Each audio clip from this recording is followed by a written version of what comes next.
Thanks very much for joining us for episode 3 of InTek Freight and Logistics, the podcast. I'm Kevin Baxter, and I'm joined by my regular co-host, InTek CEO, Rick Lagore. Hey, Rick. Hey there.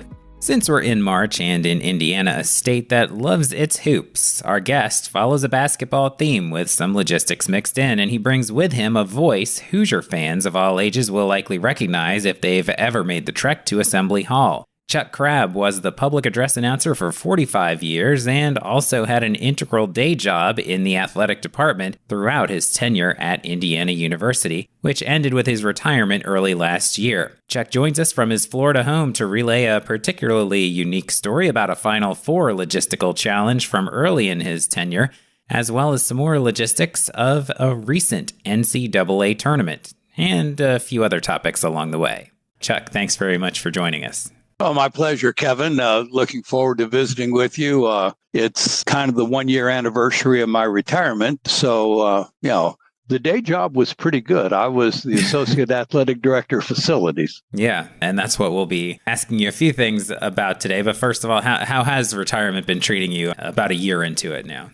Retirement for me has had to be an acquired situation and taste. I was so used to 7-day-a-week, 70 to 80-hour weeks, about 175 home events with Indiana's 24 varsity sports. So took a little bit to step back because I retired really about the last day of January 2022, and the university said, let's just make this a clean break. So the announcing is done, and my wife came up, packed up our Bloomington, Indiana home, and within a month, I was in Englewood, Florida. So, it's kind of hard to argue the weather difference between southern Indiana and southwest Florida. I've become very acclimated to the 80, 85-degree days and sunshine all the time. I got a little antsy with my announcing experience, reached out during July to some different schools, and ended up, of all things, with a junior college with Florida Southwestern State College in Fort Myers. Oh, yeah. I did both their men's and women's basketball and had a great time with that. Roy Allen, the SID with whom I work at Florida Southwestern, he said, now it's going to be a little different. You'll have about 300 people for women's basketball games and maybe upwards of 800 to 1,000 for the men's basketball games. And that's not 17,222, but... and I promised him that he would get the same effort from me that I had in my 45 years at Bloomington, and it turned out really well. I had a great experience, worked with a veteran scorers bench, and they were all Midwesterners almost. One of them an Ohio University grad, another University of Illinois, and we had a lot of fun through the year. I mean, Ohio U had a great football season and won a bowl game, and of course, Illinois and Indiana, there's always the rivalry, and which assembly hall is the assembly hall. We Right. we had a lot of fun. We had a lot of fun with that discussion, just sitting there bantering, and it was a good time. I had a lot of fun, and they told me Florida Southwestern announcing is much like a Supreme Court appointment. It's a lifetime experience, so I better stay healthy and have longevity. There you go. And you got your, I'm assuming, first taste of a hurricane as Holy well. Cow. You got to be down there for that last year, huh? Yeah, Hurricane Ian on September 28th is something that there's no preparation for that. Obviously, Southwest Florida is still seeing a lot of recovery that's still happening. FEMA settlements, insurance, and those stories tend to dominate the headlines down here because bureaucracy sometimes works a little slowly, certainly very methodically, but there's still a lot of displaced people, and I feel for them. There's people jumped in very quickly on cleanup. Our subdivision where I live had the good fortune to have Sarasota County come through within the first month, and I'm just now getting myself in order with roofing, with the lanai pool cage and things like that were the damages. But, it's a fact of life down here, and people keep saying, well, it's going to happen. Southwest Florida really never gets hit directly, but I had to pick the first year of living here where 51 years in, Ian decided to move very much south and come in onto land, maybe about 25 miles south of my house. So we caught the north wall of the eye, and it was something sitting here and seeing all of the 150 mile an hour winds sustained for about 11 hours and 20 inches of rain. And my goodness, that was something. Yeah, glad you got through it. I know I lived in Florida for almost 10 years. And when we got our first hurricane that I was down there for, a lot of people were saying, now you're a true Floridian. So I guess you got that under your belt already right off the bat. Yeah, I don't need to go through those baptisms like that again. Well, so let's get into our first story that we wanted to talk about. This goes back to early on in your tenure at IU. So we'll set the stage. The year was 1978, and St. Louis was hosting a Final Four in which Indiana was not a participant. Right. So how did you get involved in that situation? Sort of take us through it from there. Well, Indiana University had played at the arena in St. Louis on two different occasions.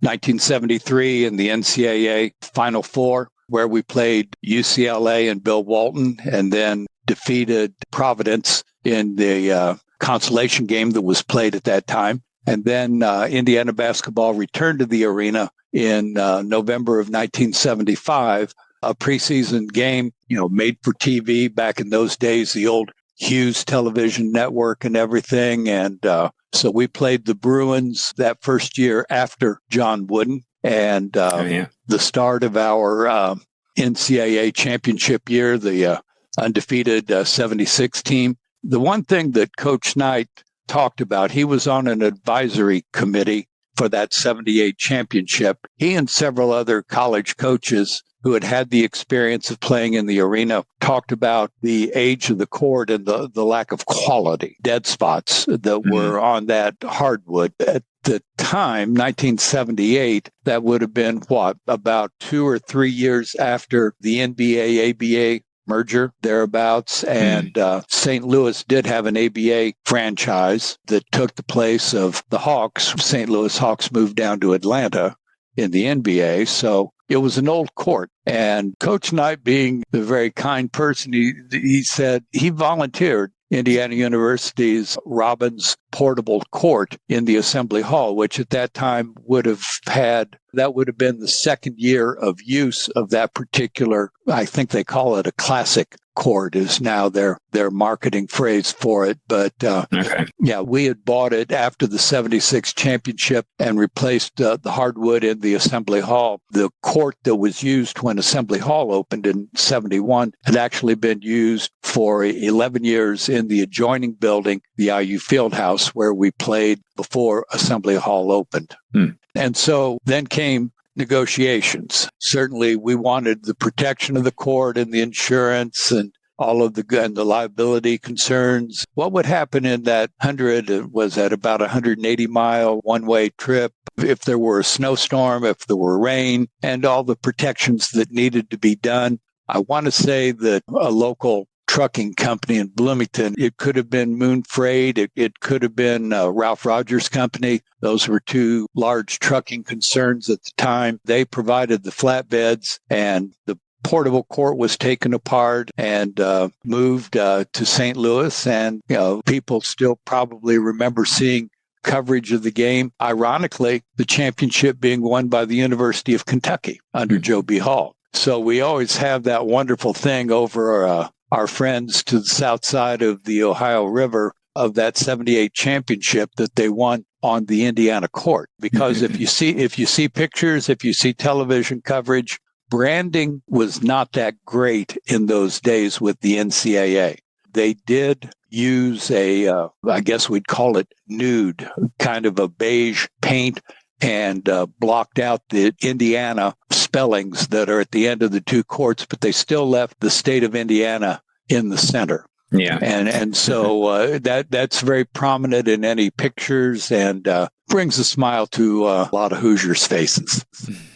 But certainly, the insurance and the liability had everybody greatly concerned because a 2-year-old court We didn't want to see any harm done. And certainly the St. Louis organizers and the NCAA did not want to see an upset former champion. At that time, that would have been the 3-time NCAA champion program, have bad feelings about lending out its equipment for use at a Final Four site. Yeah, so how quickly did this all come together? I know you mentioned that there had been some signs that the surface wasn't so great before, but when did this approach happen, and how were you able to get it all taken care of? Was this like a last minute thing, or did they realize pretty early on? No, they knew early on, Kevin, that it was something that needed to be addressed. They wanted the best playing condition. The arena was probably in its last decade of service to the St. Louis area before the new downtown arena was opened. And so they talked at length with IU and with the coaches advisory committee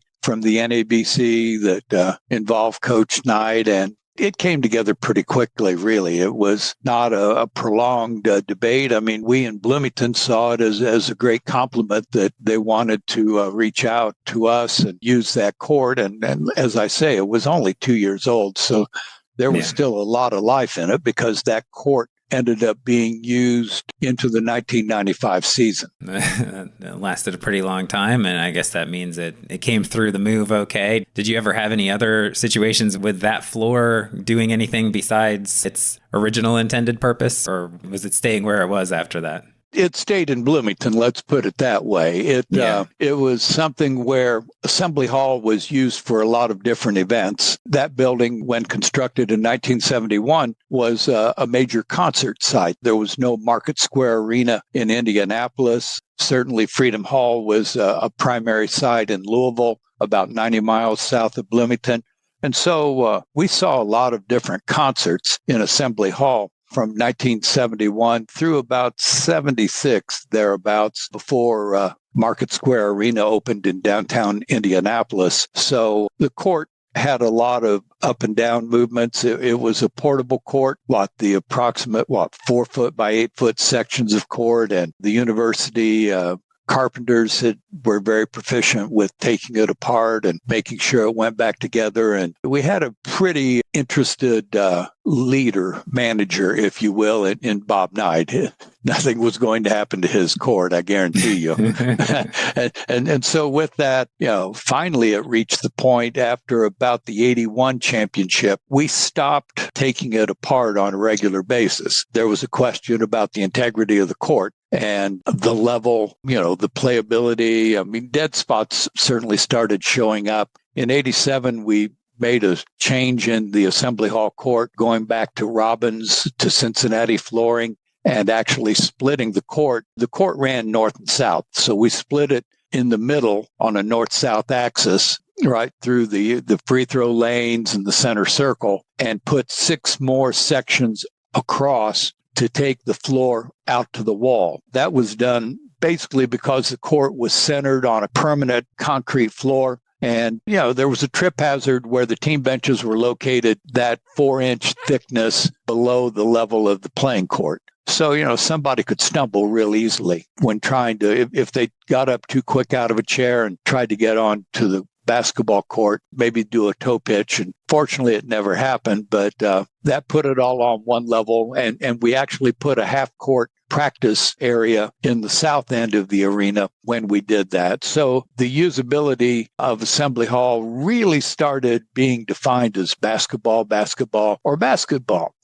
And concerts had really started bypassing Bloomington because of the newer facilities in the Midwest, plus the fact Assembly Hall was a bit difficult for rigging, for sound. It's a great basketball venue, without question. And sound for bands and concerts, it's not very good. It reverberates greatly. So that court was replaced in 1995, and we ended up using probably about half the court in a major marketing opportunity. Our merchandise operations under a gentleman named Jeff Horan had the great idea of let's sell pieces. Yeah. And so we did about $2 million gross sales in that court. The half court from one end. The key, if you will, is now the floor in a varsity shop, a merchandise area in Carmichael Center, just off the west side of the Bloomington campus at the corner of Indiana and Kirkwood. And people can walk on that court that was used from 1970s.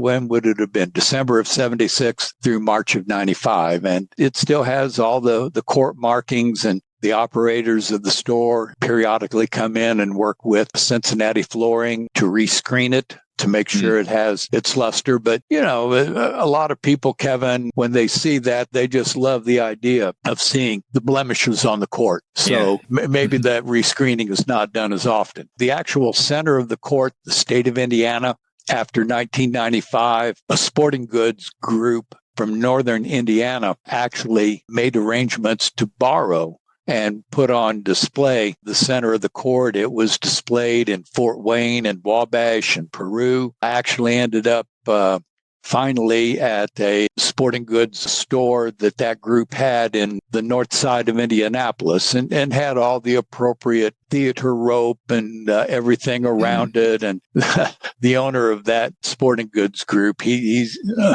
a tremendous IU fan. He actually had a Bob Knight mannequin that he had in a red Adidas sweater that stood, if you will, on the Lake Michigan or the South Bend side of the state, looking out over his state beneath him, all the way down to the Ohio River. And that used to bring a lot of conversation. But that guy tried diligently. He made offers to buy the center circle, and we never went for it. And so when the renovation was done on the Assembly Hall and became renamed in 2016 Simon Scott Assembly Hall for the two families in Indianapolis, Simon Associates, a very prominent real estate and shopping center concern. Herb and Mel Simon, they both have a great love of Indiana University. Their children went to Indiana University, and so one of the daughters made a $40 million gift. And with that, we then did a lot of restoration in the entire building, not just a new south lobby,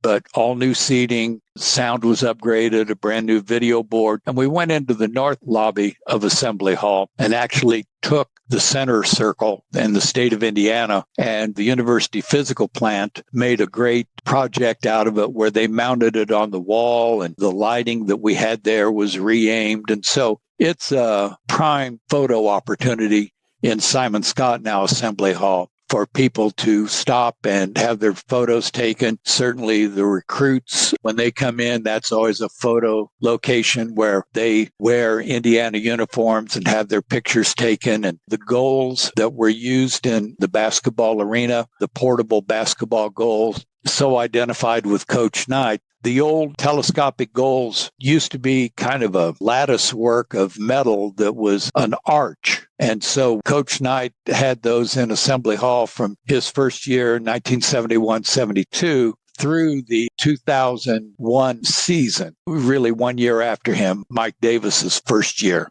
And Coach and I used to have a lot of discussions because I was like, Coach, these things are a pain to move. We had to put basically about 1,000 pounds of pig iron on the back of each goal. We didn't have holes in the court to anchor it. And so try moving. When I say pig iron, if you look at it, Kevin, they really were pieces of railroad rails that had been cut up. So there was, that's a lot of iron.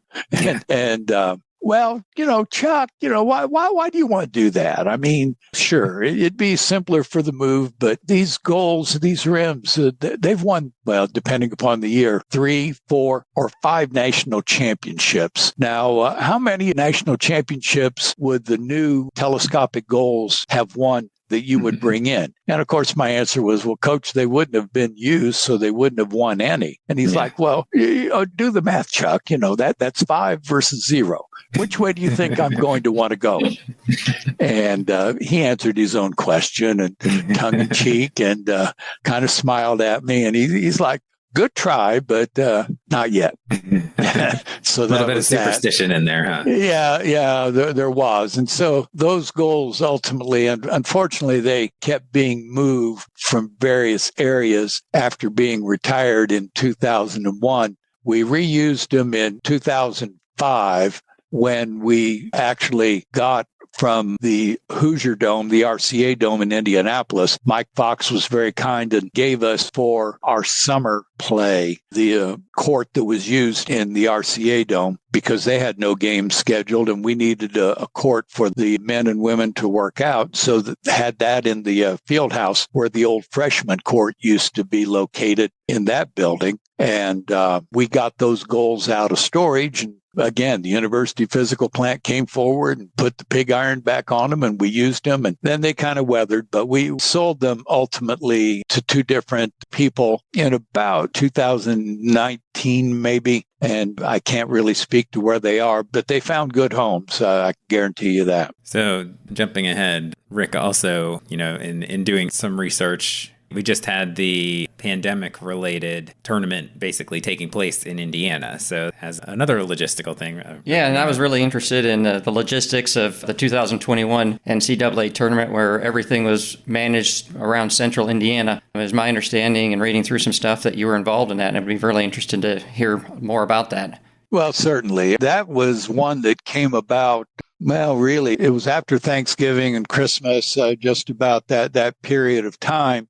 Indianapolis, the organizing committee, and the Indiana Sports Corporation stepped forward. They'd reached out during the fall to different universities in the state, to Ball State, to Purdue, to Butler, Indiana State, obviously IU Bloomington, and even a little bit of outreach down to Evansville and the downtown venue there, Ford Center. They were pitching the idea to the NCAA that, okay, we have enough quality facilities in the state of Indiana where you could play the national championship, because certainly the 20 season of no play it left a bad taste in everybody's mouth. And certainly significant losses for a lot of different institutions, including the NCAA. And so the NCAA said, well, this is unprecedented. The idea of playing all games, what would that be, 60, 69 games, I guess it would have been, being played in one state, because it's such a national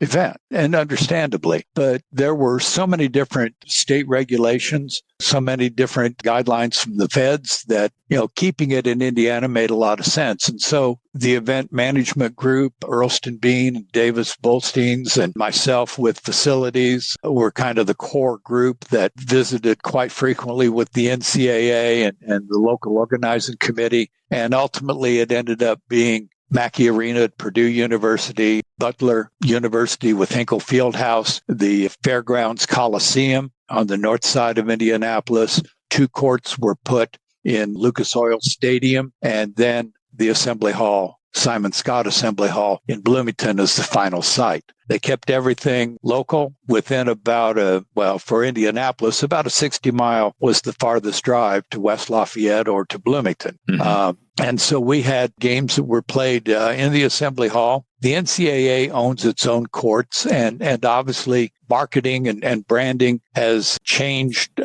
everything, because now the NCAA championship has one look. You used to be able to see the different first, second round, the regionals leading up to the Final Four, and you could tell what arena was being used. But now a court is put on top of a court, or a court replaces a court. And in the case of Assembly Hall, Simon Scott Assembly Hall, Mackey Arena, and Hinkle Fieldhouse, our permanent courts were left in place, and a portable court was placed over the top. Okay. And so that gave them their branding. I mean, Bloomington was placed on top, or West Lafayette or Indianapolis on the courts to show the location, and otherwise everything, depending upon the play-in 4 or the first, second round or the regionals, had particular wording that could be changed by changing the vinyl decal that they had, either top or bottom, which would be the sidelines of the court. But it talks about the road to Indy and things of that nature, and the looks that certainly people can go back through and see that. But they had all of that. The teams all stayed in downtown Indianapolis. There were various hotels that were assigned. Teams were basically given whole floors in the hotels. So a lot was done about isolation, the idea of food being brought in from specific vendors. Obviously, the NCAA has a lot of partners. I couldn't tell you. We probably had, I'm guessing, 3 to 4 semis worth of materials that were delivered to us, bath soaps or body wash, shampoo, razors, shaving creams, anything that was needed, towel service, all of that showed up. In 21, we were fortunate. Our regular season may have ended the last week in February or the early first week in March. And so that allowed the NCAA to actually gain control of Assembly Hall and have a full 10 days to come in and do activities. Yeah. So we were receiving all those materials. The court came in early. They used our BPI telescopic goals for their play. Instead of bringing in brand new goals and rims, there were the bench chairs. The folks in Indianapolis that have the NCAA package for signage remade the court because they did not have any court level seating. We have about 2,000 seats on the Assembly Hall court between the telescopic bleachers and the padded chairback seats that we put on the two ends or across the east side court. And so all of those chairs were eliminated. The telescopic goals in the north and south bleachers were actually the team bench. They let the coaches sit on, the coaches could sit on the side, but everybody was, spaced out like 6 feet apart. So when you looked at the end of the bench, I can still remember the University of Houston was at our site with a former Indiana coach with Kelvin Sampson. And so I still remember looking at that, and here was Coach Sampson on the sideline, and then his son Kellen and the team were all down in the end of the court. They were spaced out 6 feet and 2 rows in between and standing up cheering. And LSU, of course, was there. And Christian Watford, who played for Indiana and hit the Watt shot against Kentucky, his brother was playing for LSU, and LSU played in our building, and still remember that. I think each school was allowed 600 fans. Everything was in session, so it was only 1 game per session because basically we had to do a complete cleaning and sanitizing of the facility in order to accommodate NCAA specifications. And so the custodial crew had quite a workout with that. We ended up, I want to say we used local people that made up our custodial, but also reached out to a couple of Indianapolis cleaning and janitorial groups in order to have enough people to take care of that. It certainly a gentleman that I left when I retired, Tony Smoot, he had a heck of a workout this 23 basketball season because all of the Indiana men's games were sold out. So there's 17,200. And with the great success that Terry Morin was having with women's basketball, it was no longer just the crowds of 3,000 to 5,000. All of a sudden, 8,000, 10,000. And as it turned out, finally, for the Indiana-Purdue game, 17,222, a complete sellout. Tony and his staff got worked ragged to make sure the building was swept and cleaned. Now, think about doing that, Kevin and Rick, if you also have to come back with sanitizer and make sure that everything is handled. But I can still remember my colleagues that I mentioned earlier, Earlston Bean and Davis Bolsteins and other members of their staff. I mean, rooms had to be cleaned and sanitized, made ready between sessions. And so everybody pitched in. Me doing the public address, I was probably the only one that was stationary and didn't have a bottle of sanitizer and a handy wipe in my hand going around wiping down everything. But it you was had to stay in the little partition, right? I had my plexi partition. I couldn't sit at the scorer's bench. The scorer's bench that normally seats 24 in Simon Scott Assembly Hall, had an NCAA representative. It had the scorekeeper, the timer, the timeout coordinator, the scoreboard operator, and the play clock operator. And that was it. What's that? 5 or 6 people that were there. The other bit of logistics that we got into, we dealt with the NCAA partner out of, I believe, Birmingham, Alabama, that does all the staging. And so they actually came into Section A, which is the southwest corner of the West Stands in Simon Scott Assembly Hall. and constructed massive stage scaffolding to have upwards of 4 to 5 radio stations. There was the Westwood One, the NCAA National Network for radio, and then the 2 team radio stations that would have the opportunity to carry the games of their participating teams. Mm-hmm. In the middle of the east side were large stage scaffolds that had been built for CBS action cameras, the CBS Turner groups that were carrying the games out of Simon Scott Assembly Hall, and then the announcers platform. And obviously there was a lot of attention paid to sight lines, because the last thing that the CBS production group wanted was to see they didn't want to see the announcers platform coming into the camera view of those action follow cameras that were on the east sideline. So that was something that had to be taken into account. And fortunately, we were very lucky. We also had a lot of internet wiring that was done, which I've always been grateful for since then because of the modernizing of the building's capabilities. But we had different areas where press conferences were conducted, and there were very, very, very strict rules on that. The NCAA uses a group out of Lexington, Kentucky that came in and originated all the audio for those different post-game conferences. Obviously, there was some television involved with it because there was no audience. All of the reporters covering the game were told, well, go to Zoom. This particular site will have it. Click on it and you'll be able to participate. And so, it had its challenges. And the same was true for what few still photographers were allowed in there. The Gannett's, the Sports Illustrated, the NCAA sanctioned photographers, where maybe there's, we could have, for an Indiana University game in Simon Scott, we could have 20 to 30 to 40 still and video photographers on regular season games. While in this particular situation in March of 21, there may have been 6 total. And that was it.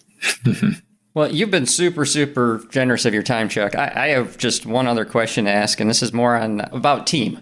You've seen teams on the court, but you've worked a ton with teams on all the logistics challenges behind the court. And you've made mention a couple times of Bob Knight. Is there a team story or a team message or something that just sticks in your head over all the years that you were at IU? Well, I was very hugely appreciative of any number of people that gave of their time and abilities over the years to help support Indiana University. A longtime president of Indiana, the late Herman B. Wells, always had the philosophy of you provided your own services and had a family setting. I mean, here was the university president that could walk through the physical plant and probably name the 200 or 300 people that he was seeing on the floor at any one time, because that was just the way everything worked. And so I tried to use that same principle, get to know the people that were providing the services, because if you took interest in them and genuine interest, I should stress, Rick, know their families, know their backgrounds, because here are the craftsmen that make everything flow. And if you have a problem, you could always call upon them 24 hours a day, 7 days a week, and they'd respond. And if you were good to them, if you treated them like family and treated them with respect, they were more willing to put in some of the hours and in some of the conditions that they had to. And so, the university physical plant was very important. We were permitted to have a group there as a part of the athletic operation. I have Nate and Jimmy, 2 guys I always single out, Jimmy Jarvis and Nate Hill. That Jimmy was the logistics person. He's a big old boy. He's about 6'8", 6'9". At one time, he was about 400 pounds. Now, bless his heart, he's down to a svelte 250. But, he'd do anything to move and prepare a venue, a site for whatever was needed. Nate was right with him and a master of logistics. Jeremy was a part of our group that took care of our turf and maintenance. I had a very dear friend of 26 years, John Harmon, that was my sound technician. He passed just before I retired. That was one of the things that came into my mind thinking about retirement, because John passed from a coronary, but he was the sound and light guy. He was the stagehand that was assigned to me and could just do a phenomenal job, and all the long hours that were involved. And he made me sound awfully good in the arena. I guarantee you that. And, Tony Smoot that I mentioned and Bob Gilmore before him, they were the custodial guys that made sure that everything was handled and venues were prepared. It wasn't easy because obviously they were the ones that lived through everything with COVID in trying to make sure that things were sanitized, and they had their challenges there and that they met them. That was the thing, thinking about the NCAA games, Rick, that you mentioned. Between games, Jimmy and Nate, they'd be the two. You're talking a guy 6'9", and Nate is probably about 5'5". Here they'd go out onto the court with a ladder, a 10-foot ladder, and they had to sanitize the basketball backboards and everything. And it was always a comedy watching those two go out there, because we had to make sure we had a tall enough ladder for Nate that he could get to the top of the backboard with his wonderful 5'5", 5'6" frame. It was worthwhile. And I do need to go back. I mentioned also Jeremy in there earlier, Jeremy Treadway. Want to make sure that the Treadway family gets mentioned there. But he was our turf guy that he came to us with golf course experience and learned masterfully how to also handle artificial surface, because Memorial Stadium in Bloomington, the indoor practice building, Bart Kaufman Field, the baseball, are all artificial surface. And so he had to master that, besides making grass grow and sometimes conditions. Summers in Indiana with the 90-plus degrees and 90% humidity, great for corn and soybeans, and can be a little challenging for grass. Yeah, you get into the summer a little bit. It starts to get a little dicey. So one last thing, since we have you, if you're game, can we get a traditional intro, an IU basketball intro that you're known for? Well, let's see. It would always be, ladies and gentlemen, good evening. Indiana University welcomes you to Simon Scott Assembly Hall. Let's meet the starting lineups for tonight's Big Ten college basketball game. At forward, a 6'9" senior from Evansville, Indiana, number 40, Calbert Cheney. And then I always would sign off, trying to remember here of the words. You caught me on this one, Kevin. So your final score today: Indiana 71 and Michigan 69. This is your arena announcer, Chuck Crabb, bidding you a pleasant good evening. Please drive safely going home, and we look forward to your next visit to an Indiana University athletics event. Great. And that is what happened. 850 men's basketball games, 400 women's basketball games over a 25-year period with women's hoops. And what did I have? 26 years of football and men's soccer, track and field. I'm still doing track and field. South Florida's reached out to me to do an invitational the middle of March, starting the outdoor season. And then the American Athletic Conference Championships in May. I'll be doing those at Tampa. So I'm looking forward to a little bit reduced schedule, but still keeps me busy. And we're looking forward now to getting ready for summer. Absolutely. Sounds good. Chuck, thanks so much for your time. Appreciate it. Well, our pleasure. I hope there was some nuggets in there that will help you, and really appreciate you reaching out to me. Thanks so much. Thank you. Absolutely. Thanks for joining us for InTek Freight and Logistics, the podcast. And thanks very much to Chuck Crabb for joining us as well. Check out the links in the description to learn more about everything we discussed. Subscribe or follow now to ensure you get our latest episodes as soon as they're available, and you can help us out by rating and reviewing us wherever you listen. If you have questions, email us at podcast@inteklogistics.com and visit intekfreight-logistics.com for more about what we do. For Rick Lagore, I'm Kevin Baxter. We'll talk to you next time.